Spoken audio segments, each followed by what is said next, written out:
My mom's side of the family, they were, I'd say they were fairly modern in their Christian views.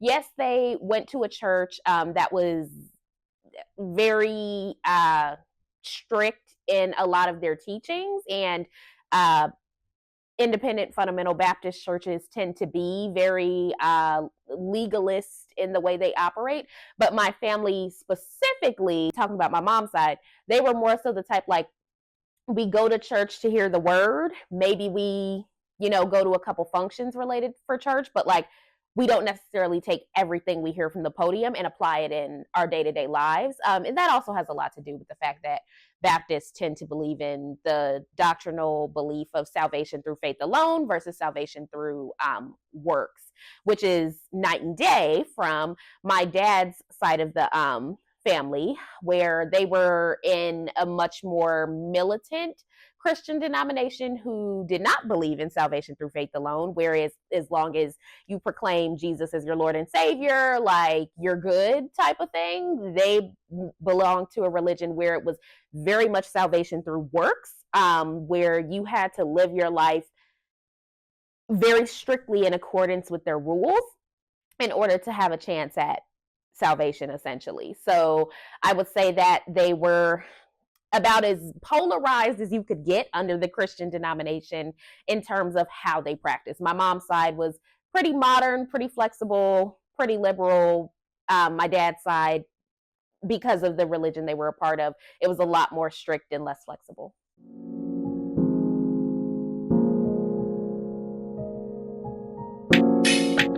In both Christian denominations that I was a part of, I'd say in both of them, they adhered pretty strictly to traditional gender roles, in terms of the wife is meant to be this submissive helper that like takes care of the kids and like does the cooking and the cleaning. And the husband is this head of the household type of role who is expected to be the primary financial breadwinner, even though that wasn't always the case. And they still expected that head of the household authority. But usually they were the financial breadwinner and the one who people looked at as the one to take responsibility for whatever was happening within their family. So I'd say, yeah, both of them were very traditional.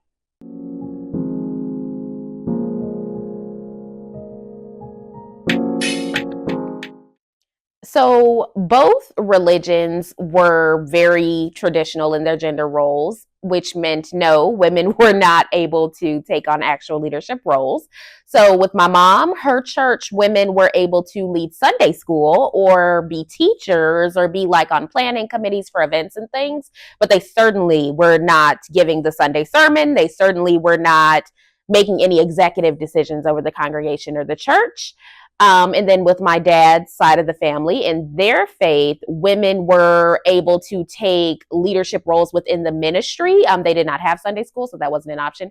And they were able to similarly, join different planning committees and things like that for events or, remodeling or building like new churches and things like that. So they were able to do some small leadership roles, but like, again, same thing. They were certainly not giving the Sunday sermons or like making any executive decisions. So I'd say both were pretty similar.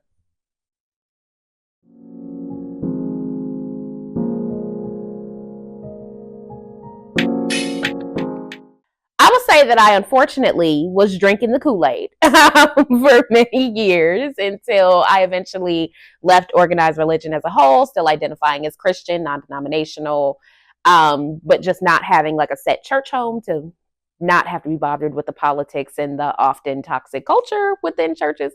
So that was a side note. But I would say that when I was actively involved in congregations, whether as a young kid or as a teenager, young adult, I I was never fully 100% ingratiated in the mindset of men need to take the lead in all forms because that's the way God wanted it. And women are perpetually the helpers because that's the way God wanted it. I was always someone who was very smart, very career driven, very goal oriented. So I was never the person who would be 100% okay with just kind of like falling into that narrative and then letting a man, regardless of his qualifications, regardless of his financial ability to provide for us in the family, regardless of his level of education within that specific religion, like regardless of all these things, just because he is a man, he is the one to come in and be like,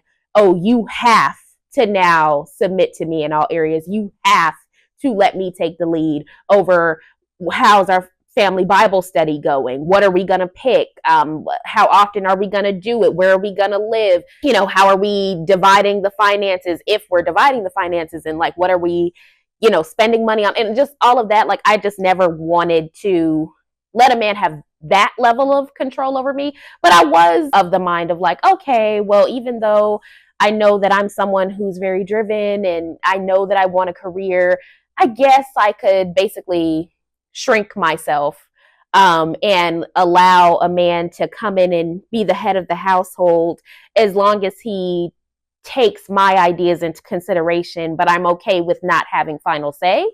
And I look back at that and I'm disgusted that I shrank myself to that degree when I was in my teenage years and in my early 20s with the mindset of it doesn't matter if I'm much more educated, make much more money, much more experienced in this area of life. None of that matters because he's the man. He has to have the final say.